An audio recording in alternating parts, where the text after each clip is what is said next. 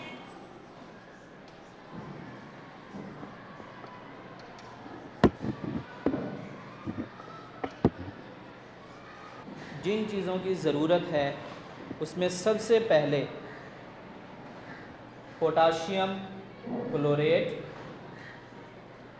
اور مینگنیز ڈائی آکسائڈ، ہم اس کا آمیزہ تیار کریں گے۔ اس آمیزے کو ہم ایک ٹیسٹ ٹیوب میں ڈالیں گے اور حرارت دیں گے۔ اس کے ساتھ ہمیں چاہیے ہوگی ایک شیشے کی نلی جو اس طرح مڑی ہوئی ہوگی۔ اس کے بعد واٹر ٹرف جس میں پانی ہم پہلے سے بھر کے رکھیں گے۔ واٹر ٹرف میں استعمال کرنے کے لیے بیہائیو شیلف۔ لیکن سوال یہ پیدا ہوتا ہے کہ ہم گیس کس میں جمع کریں گے؟ آپ بتائیے۔ گیس جار میں۔ گیس جار میں، شاباش، بیٹھیں۔ تجربے کے لیے آپ نے پہلے سے 3 گیس جار پانی سے بھر کے رکھ لینے ہیں۔ اب تجربہ جو ہے اس کے لیے ہم سیٹنگ کرتے ہیں۔ آپ نے سٹینڈ کو اس طریقے سے سیٹ کرنا ہے، اس میں شیشے کی نلی آپ نے ڈالنی ہے. کوشش کرنے ہے کہ اس کو آپ نے بہت زیادہ دبانا نہیں تاکہ شیشے کی نلی ٹوٹ نہ جائے. شیشے کی نلی کو آپ نے واٹر ٹرف میں بالکل درمیان میں آپ نے سیٹ کرنا ہے. واٹر ٹرف کے اندر رکھنا ہے ایسے طریقے سے کہ یہ شیشے کی نلی کو ڈھانپ لے. پھر آپ نے ایک گیس جار لینا ہے. اس گیس جار کو آپ نے گلاس ڈش سے ڈھانپ لینا ہے. آپ نے گیس جار کو الٹا کرنا ہے. الٹا کر کے پانی میں رکھتے ہوئے بیہائیو شیلف کے اوپر اس طریقے سے آپ نے سیٹ کر لینا ہے. اب بتائیے کہ جب میں حرارت دوں گا تو گیس کے گزرنے کا راستہ کون سا ہوگا؟ آپ بتائیے. شیشے کی نلی میں سے گیس گزر کے بیہائیو شیل میں جائے گی. ویری گڈ، شاباش، بیٹھیں. شیشے کی نلی میں سے گیس گزرتے ہوئے بیہائیو شیل میں آئے گی اور گیس جار میں اکٹھی ہوتی جائے گی. جب گیس اس میں جمع ہوتی جائے گی تو پانی کے ساتھ کیا ہوگا؟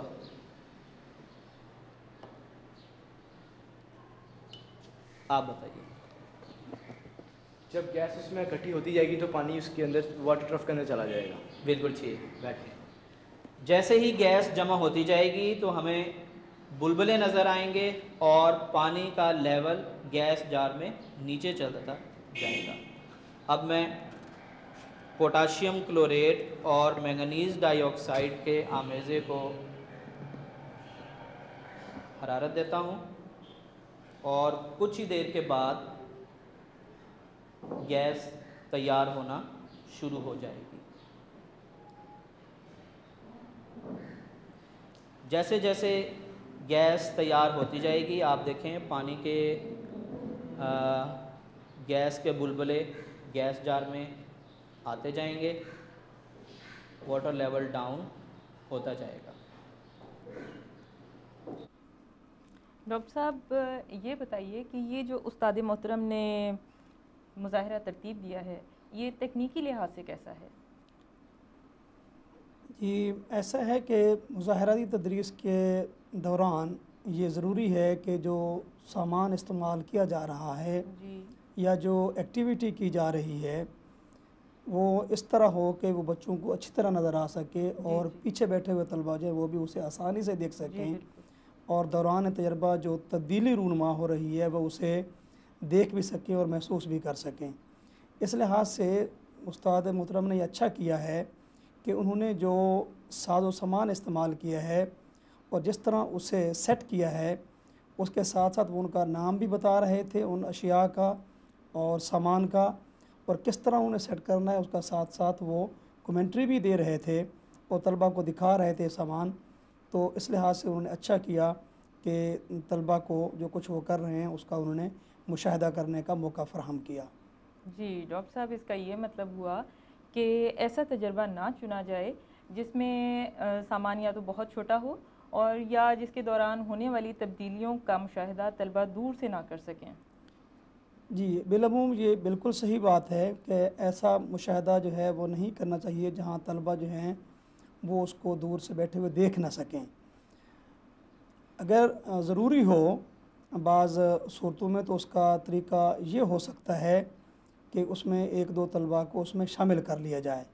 مثلا اگر آپ کسی چیز کا میلٹنگ ٹیمپریچر یا میلٹنگ پوائنٹ معلوم کر رہے ہیں تو تھرمامیٹر پر دور بیٹھے ہوئے طلباء جو ہیں وہ اس کا پوائنٹ یا میلٹنگ پوائنٹ یا ٹیمپریچر جو ہے وہ ریڈ نہیں کر سکتے، دیکھ نہیں سکتے. تو اول تو اس طرح کا جو ہے مظاہراتی تدریس میں اس طرح کا تجربہ کرنا نہیں چاہیے اور اگر کرنا پڑے تو اس کا پھر بہترین طریقہ یہ ہے کہ ایک دو طلباء کو بلا لیا جائے اور ان سے مشاہدہ کروایا جائے قریب بلا کر. آپ میں سے کوئی بچہ مجھے یہ بتائے گا کہ کسی بھی کیمیائی تعامل کو جب ہم حرارت دیتے ہیں تو وہ اینڈوتھرمک ریئیکشن ہوتا ہے یا ایگزوتھرمک ریئیکشن ہوتا ہے؟ یہ اینڈوتھرمک ریئیکشن اینڈوتھرمک ریئیکشن ہوتا ہے. شاباش، بیٹھیں. کہ جب حرارت دیں اور گیس بنے تو یہ اینڈوتھرمک ریئیکشن ہے.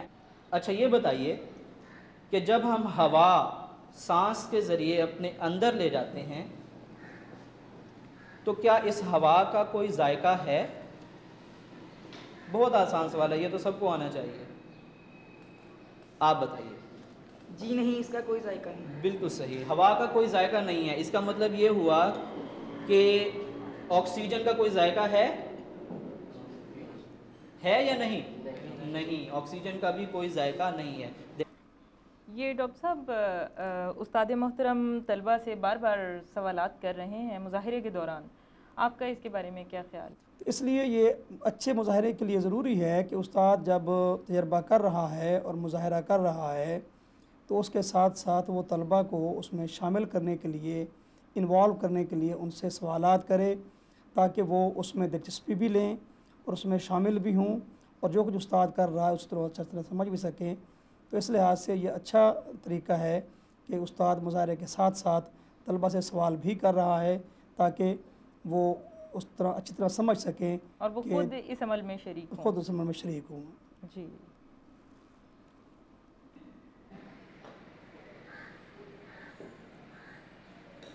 کیا اس جار میں آکسیجن گیس میں نے جمع کی ہے یا نہیں کی؟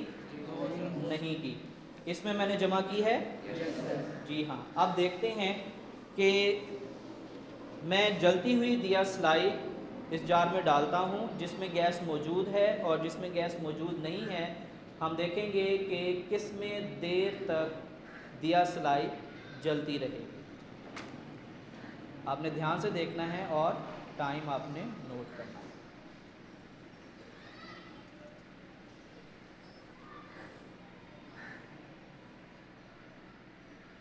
تقریباً 3 یا 4 سیکنڈ لگے ہیں، دیا سلائی بجھ گئی ہے. اب دیکھتے ہیں کہ آکسیجن کے سلنڈر میں یہ دیا سلائی کتنی دیر تک جلتی رہے.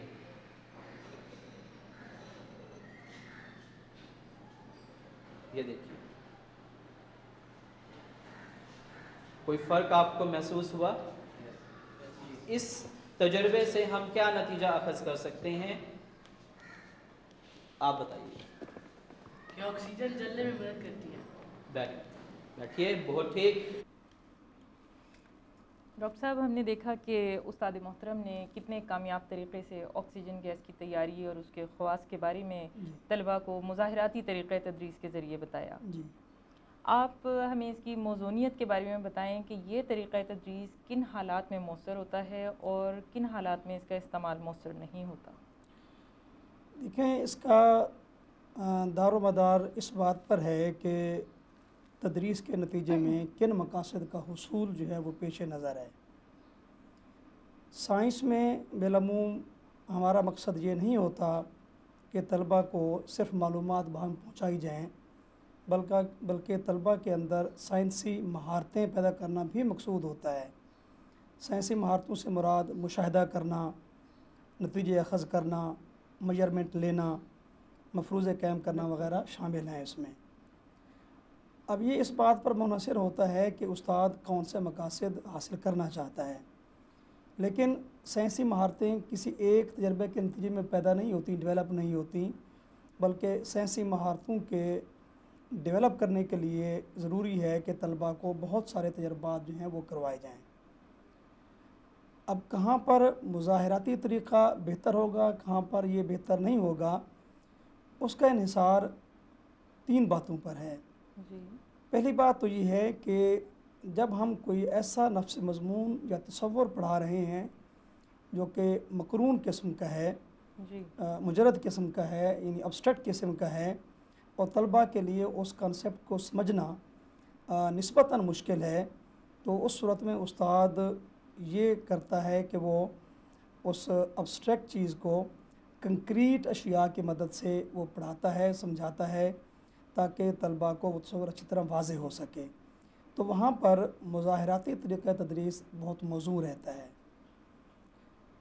دوسرا، ہمارے ہاں بعض سکولوں میں سائنس کی لیبارٹریز میں سائنس کے سامان کی کمی ہے، طلباء کی تعداد زیادہ ہوتی ہے اور سائنس کا سامان جو ہے وہ کم ہوتا ہے، چنانچہ ہر طالب علم کے لیے یا گروپوں کی صورت میں ان کے لیے تجربہ کرنا مشکل ہوتا ہے۔ تو ایسی صورت میں بھی استاد جو ہے وہ اس سامان کی کمی کو پورا کرنے کے لیے بجائے اس کے کہ وہ طلباء سے خود تجربات کروائے، وہ سامان کی کمی کی صورت میں خود مظاہرہ کر کے کسی کنسیپٹ کو جو ہے وہ سمجھا سکتا ہے، یہ طلباء زیادہ کو۔ بہتر رہتا ہے۔ تو اس لیے وہاں زیادہ موزوں رہتا ہے۔ ڈاکٹر صاحب، بعض تجربات میں بڑے خطرناک کیمیائی مادے ہوتے ہیں یا بڑا نازک اور قیمتی آلات ہوتے ہیں، تو اس میں پھر مظاہراتی طریقہ اس کے استعمال کے بارے میں آپ بتائیں گے؟ جی ہاں، جیسے میں نے پہلے کہا کہ بہتر تو یہ ہے کہ طلباء خود تجربات کریں، لیکن بعض تجربات جب طلباء کرتے ہیں تو اس صورت میں ایک خطرے کا احتمال رہتا ہے۔ جی جی۔ مثلاً کیمسٹری کی لیبارٹری میں مختلف کیمیکل سے واسطہ پڑتا ہے، اور بعض کیمیکل جو ہیں وہ خطرناک ہوتے ہیں، وہ آنکھوں میں بھی پڑ سکتے ہیں، وہ جلد پر پڑ سکتے ہیں، یا تیزاب سے اگر تجربہ کیا جا رہا ہے تو وہ بھی خطرناک صورت اختیار کر سکتا ہے۔ بعض کیمیکل جو ہیں وہ جلدی آگ پکڑ لیتے ہیں، تو ایسی صورت میں طلباء سے تجربہ کروانے کے بجائے بہتر یہ ہے کہ اس کا مظاہرہ کیا جائے تاکہ طلباء جو ہے وہ خطرناک صورتحال سے دوچار نہ ہوں۔ تو ڈاکٹر صاحب، آپ اس مظاہراتی طریقے تدریس کو سم اپ کیسے کریں گے؟ ہر تدریس کا جو طریقہ ہے اس کے اپنے خصوصیات ہوتی ہیں اور اس کے اپنا ایک بینیفٹ ہوتا ہے، ایک اثر ہوتا ہے۔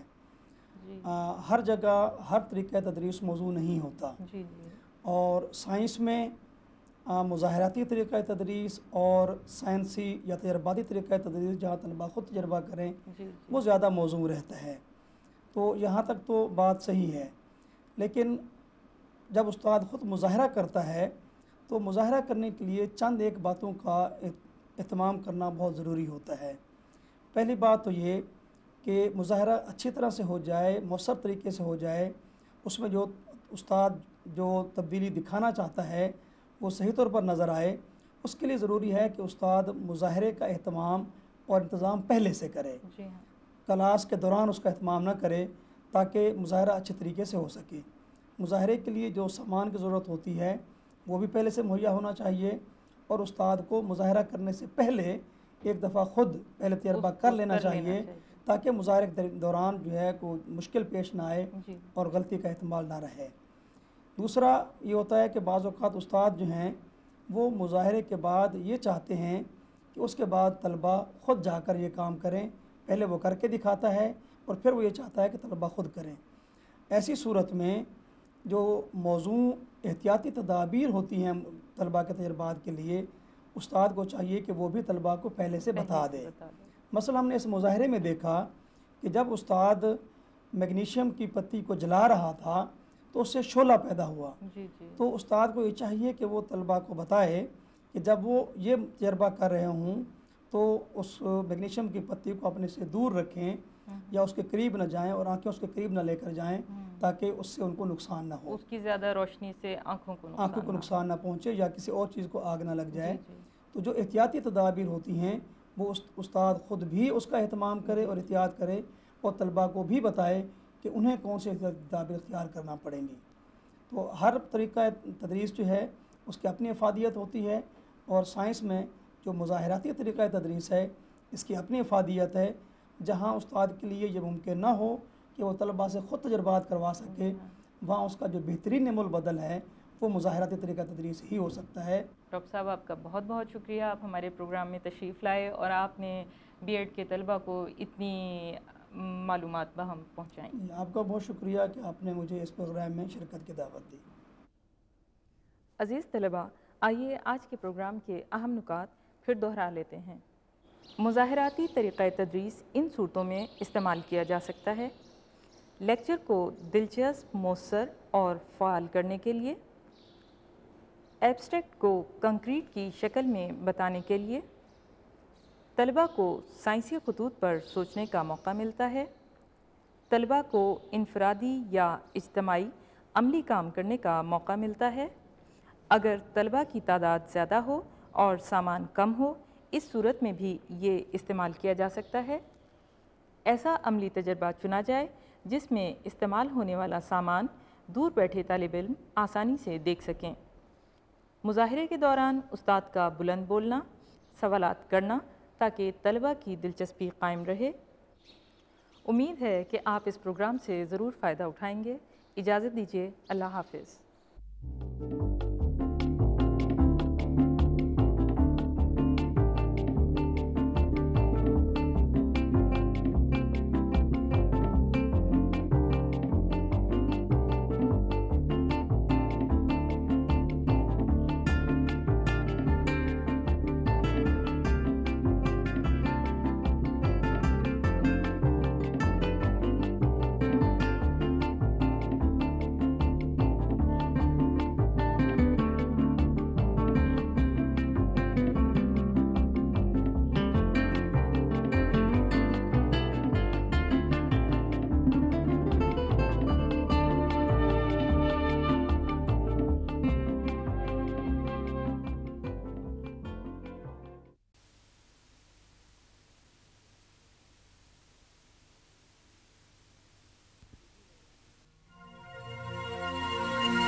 السلام علیکم۔